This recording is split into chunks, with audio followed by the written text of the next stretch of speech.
Takže dobrý den, já vám teď zkusím poradit, jak lze zaměřit horizontální žaluzii. Tady je už ukázka, jeden z našich montérů vlastně zaměřuje tu žaluzii, my si změříme tu žaluzii nebo tu šíři, takže změříme od gumy ke gumě, což je těsnění vlastně plastového nebo eurookna, šíři, ideálně na 3 místech. Ta okna nejsou většinou nikdy úplně rovnoběžná, ty zasklívací lišty. Samozřejmě ideálně je použít i ten návod, který je podrobnější vlastně na těch našich stránkách, ten tištěný. Změříme si i hloubku zasklívací liště, protože i to je docela důležitý ukazatel. Tak, teď si změříme výšku. Tu výšku zadáváme tak, jak ji naměříme, na rozdíl od té šíře. Od té šíře je dobré odečíst od toho nejmenšího rozměru zhruba nějaký 1-2 mm. Zase je to ten náš návod, který doporučujeme mít při ruce. Tak to změříme vlastně tu výšku. Ta výška bude vyrobená přesně, nebo bude spíš ta žaluzie o nějaký milimetr delší. Tohle je vlastně standardní plastové okno, řekněme, s běžnou zasklívací lištou. Takže žaluzie nám dorazila, my si ji takto rozbalíme velice opatrně. Jedná se o velice, řekněme, rozšířený model v naší zemi.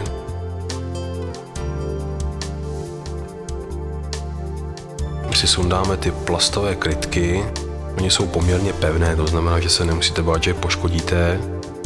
Tak to si je vycvakneme. V těch deskách, to jsou takový ty ušitý žaluzie, je několik otvorů, jakoby naznačeno. Jednak jsou tam na každé straně 2 otvory, to je pro montáž do standardního rámu, nebo do rámu toho okna, což se dneska už neprovádí.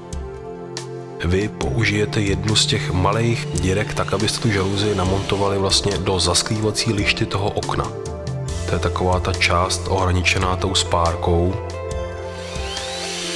Jinak ta zasklívací lišta je dutá, krom teda eurooken dřevěných, kde samozřejmě ta zasklívací lišta je jaksi vyplněná dřevem nebo je dřevěná.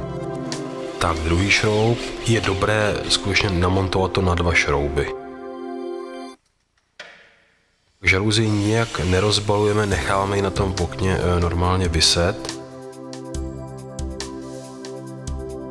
Potom, co jsme tu žaluzii namontovali pomocí těch 4 šroubů, tak si tu žaluzii stáhneme takhle dolů. Někdo to dělá jinak, my doporučujeme přece jenom ten postup. My si tu žaluzii stáhneme a naznačíme si vlastně otvory pro ty hříbky, které potom vypínají ten silon. Takže takto. Někdo to dělá podle oka, já si myslím, že je lepší volit tento systém. Takže takto si vlastně naznačíme otvory pro ty hříbky. Teď je důležitý použít určitý vrták. Do plastu používáme vždy vlastně vrták průměru 3,2 mm. Do eurooken, do dřevěných oken vlastně používáme vrták, který má velikost 3 mm. Takto. Je to duté, to znamená, že nám to vlastně dovolí zajet hluboko nebo hlouš. Tak, druhá dírka.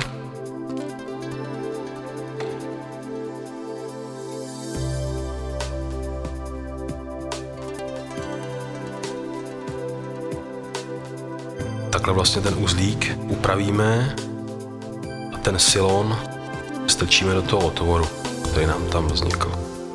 Zamáčkneme tam ten hříbeček. Záleží samozřejmě na tom, jaký budete mít ten vrták, jak vám rozhodí nebo nerozhodí.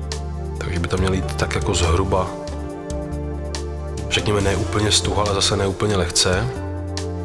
To znamená ta druhá strana. A potom uděláme to vypnutí toho silonu. To se provádí nahoře na těch takzvaných deskách. Ano, tohle to je deska.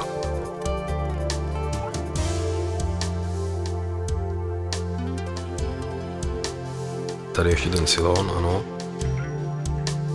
To vypnutí vlastně provedeme tak, že uvolníme plastový čepík. Ano, takto uvolníme ho, pak ho zase zpátky zamáčkneme a tím vlastně napneme ten silon. Jedna taková drobnost, je dobré nechávat ten silon aspoň nějaký 3-4 cm a skovat ho do té žaluzie. Je to dobré z toho důvodu, že ve chvíli, kdybyste chtěli třeba v budoucnu ten silon vypnout, napnout, tak vlastně máte za co, řekněme, vzít. To samé na té druhé straně. A dá se říct, že tu podstatnou část té montáže horizontální žaluzie máme za sebou. Dáme tam zpátky ty plastové krytky a žaluzie je v podstatě namontovaná.